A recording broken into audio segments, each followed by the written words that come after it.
আজান হচ্ছে, মুয়াজ্জিন সাহেব আজান দিচ্ছে, আল্লাহু আকবার, আল্লাহু আকবার, আল্লাহ সবচেয়ে বড়, আল্লাহ সবচেয়ে বড়। হাইয়া আলাস সালাহ, হাইয়া আলাস সালাহ, আসো নামাজের দিকে, নামাজের দিকে।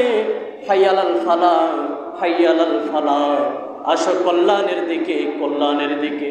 আসসালাতু খায়রুম মিনান নাওম, ঘুম থেকে নামাজ উত্তম। এই কথাগুলো আজানের মাধ্যমে আহ্বান করা হচ্ছে, ডাকা হচ্ছে, কিন্তু শোনার পরেও মানুষ নামাজে আসে না। কথা ঠিক কিনা?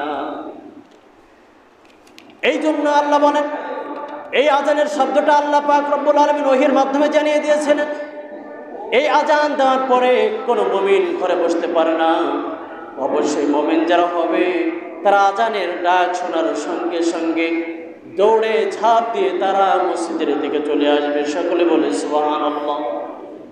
অতএব আপনাকে আমাকে মুমিন হতে হলে অবশ্যই মসজিদের দিকেই আসতে হবে।